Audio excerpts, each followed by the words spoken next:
Ya, kawan-kawan sekalian, kembali kita berjumpa di Jejak Semesta 65. Semoga kita semua dalam keadaan sehat, selalu dalam perlindungan, pertolongan,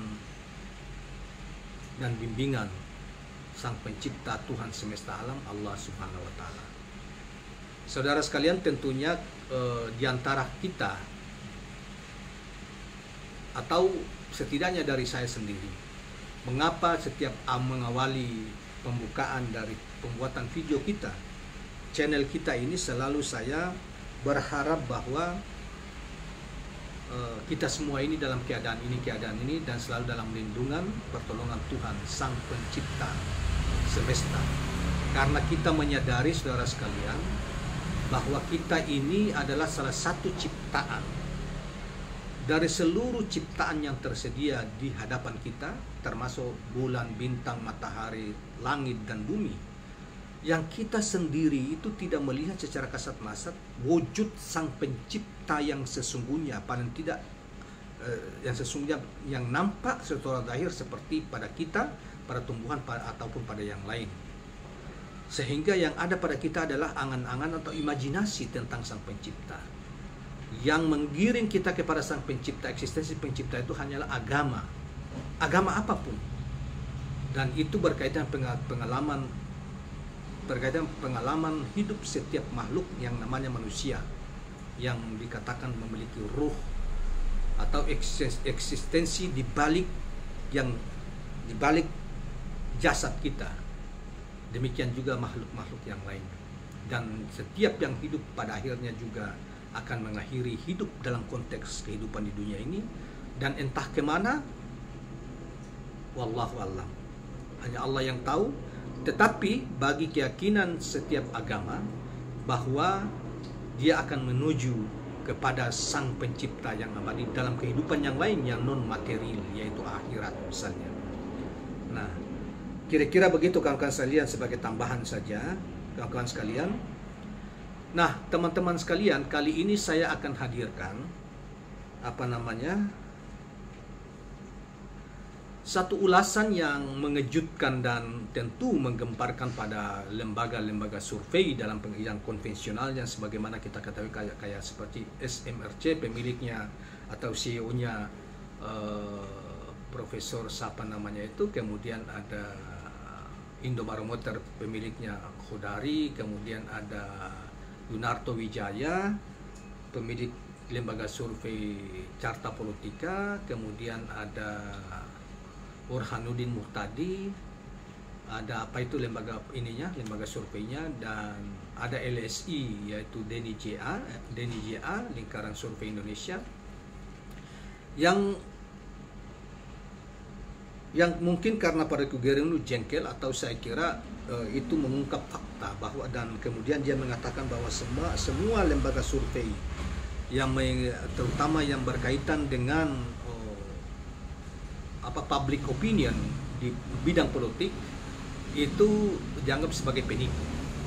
Jadi sehingga judul dari tulisan ini yang dimuat di Gelora News di media, yang nanti kita akan sajikan kepada hadirin sekalian tentang ulasannya Pak Rocky Gerung ini, dengan judul "Semua Lembaga Survei Penipu," kata Rocky Gerung. Ulasannya dan alasannya kenapa dikatakan sebagai penipu ini tentunya akan kita hadirkan di hadapan kita sekalian, ke hadapan saudara-saudara sekalian melalui video ini. Nah, baiklah kawan-kawan sekalian, kita coba bacakan apa yang dikemukakan oleh Rocky Gerung, apa alasannya dia mengatakan seperti itu.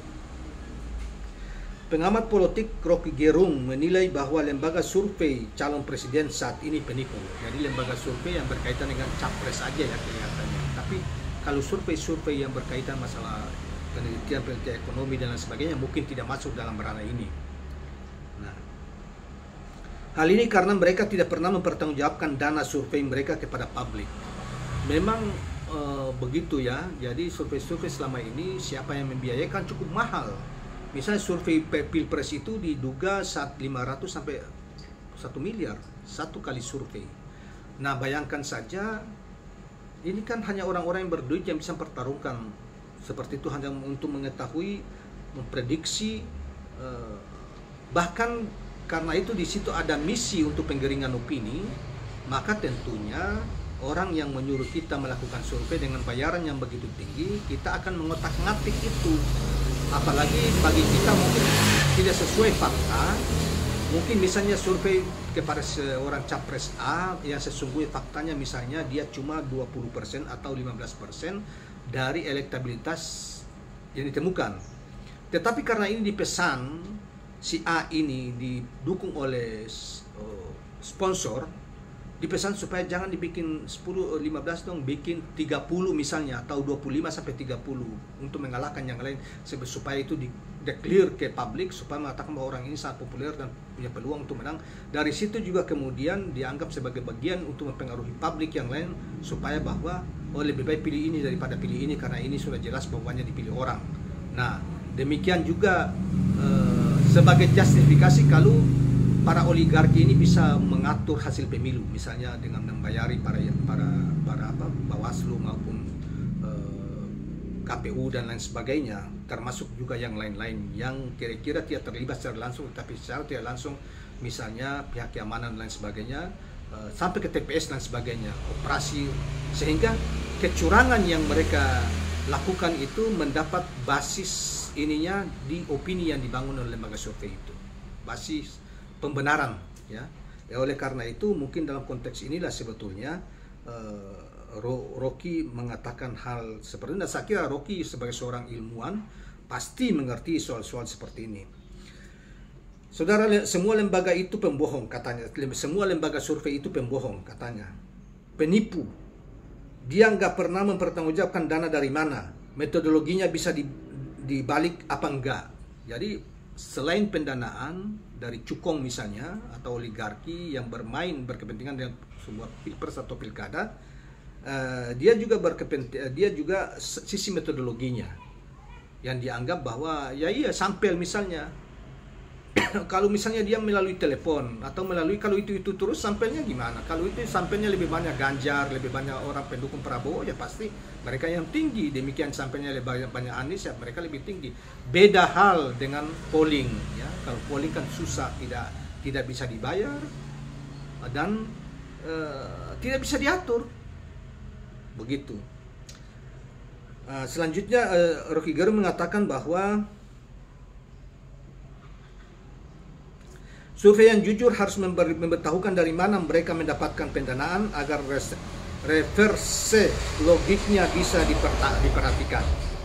Pemilu adalah peristiwa publik, jadi publik berhak tahu. Anda lembaga survei yang bayar, Anda siapa itu? Itu prinsipnya, katanya. Rocky berharap agar pemilihan calon presiden tidak hanya ditentukan oleh elektabilitas melalui lembaga survei, tetapi ia pertama-tama harus lolos uji oleh institusi yang menguji di bidang etik ability. Jadi etika ability mendahului elektabilitas. Jadi etikanya, kemampuan etikanya, ya, keberadaan posisi etika yang bersangkutan, kemampuan beretika yang bersangkutan itu harus mendahului elektabilitas, kata Rocky. Pernah bohong gak dia? Pernah merusak lingkungan gak dia? Ini urusan publik, jangan-jangan ini republik tanpa urusan publik, hanya urusan elit. Elit itu penguasa, ya. Mereka termasuk mereka yang kaya di atas, yang berkuasa. Kelas atas lah. Rocky menambahkan, etika ability tidak bisa diukur melalui lembaga survei. Karena itu hanya bisa dilihat dari cara menyampaikan pikiran yang seharusnya lebih menggambarkan sikap seorang negarawanan dan bukan politikus. Selain itu, calon presiden juga harus diukur intelektualitasnya karena ia nantinya akan bergaul dengan dunia internasional. Soal ini kita jelas sangat setuju. Bagaimana seorang capres kita? Saya minta maaf. Presiden kita yang ada sekarang itu kan menjadi apa ya? Kenapa menjadi banyak hinaan di publik, ya, di masyarakat kita? Karena kemampuannya sangat terbatas. Kalau kemampuan komunikasinya sangat terbatas, bahasa Inggris sangat terbatas, baca lagi gitu, ya. Bahkan mungkin juga kita tidak dianggap oleh pemimpin-pemimpin dunia karena kemampuan yang sangat terbatas, isi otaknya terbatas itu. Karena itu seorang pemimpin Indonesia yang mayoritas muslim terbesar di dunia dan salah satu negara demokrasi kelima terbesar di dunia itu, kalau pemimpin kita dengan kapasitas yang sangat terbatas, pengalaman terbatas, komunikasi terbatas, karena bahasa Inggris tidak banyak tahu, bahasa Cina juga tidak tahu, bahasa lain tidak tahu, isi otak, kalaupun tahu isi otaknya juga harus menggambarkan seorang intelek yang tampil sebagai pemimpin. Jadi bukan hanya pencitraan duduk di pinggir sawah, intip sana intip sini di lorong-lorong, god dan lain sebagainya, itu mah tipuan sebetulnya. Akhirnya kan kita dianggap, kalau saya merasa bahwa walaupun mereka tidak, pemimpin dunia itu tidak mengatakan secara langsung, merasa bahwa mereka menghina kita lah, jelekin kita, bukan jelekin, tapi melihat dengan pemimpin kita model begitu, apakah Indonesia ini ternyata dari 300 juta orang atau 200 juta orang Indonesia ini, masa tidak ada yang lebih pandai, lebih pintar dari yang ada sekarang ini untuk menjadi pemimpin. Kira-kira begitulah. Karena itu menurut saya setuju dengan Rocky ini bahwa kita mesti punya presiden yang secara intelektual harus sangat bagus, sangat intelek. Dia punya pengalaman, dia punya narasi, dia juga punya narasi, menguasai bahasa dunia sehingga menjadi kebanggaan di diplomasi internasional kita, punya kawan banyak di dunia internasional gitu. Bahkan bisa menjadi rujukan dunia internasional terhadap masalah-masalah yang dialami oleh dunia. Seperti sekali lagi yang sudah kita tahu bahwa dari capres-capres ini, yang 3 yang muncul ini, maka tidak ada yang bisa mengalahkan Anies Baswedan soal ini, kemampuan intelektualnya, dan soal narasi-narasi dan kepentingan dunia terhadap yang bersangkutan menjadi tempat bertanya kepada yang bersangkutan. Itu sudah terbukti, tidak ada yang dibantah. Prabowo saya kira dalam konteks intelektual dan lain ya belum sebanding lah dengan Anies, apalagi Ganjar, jauh. Nah, cuma Prabowo juga punya kelebihan bahasa Inggris juga oke gitu ya. Anies secara akademik kuliahnya di tempat-tempat modern di Amerika Serikat, ya, ekonomi pula, bahkan sejak jadi pelajar.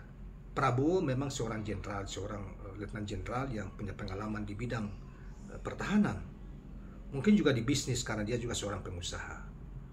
Bahasa Inggrisnya juga oke gitu, punya pengalaman.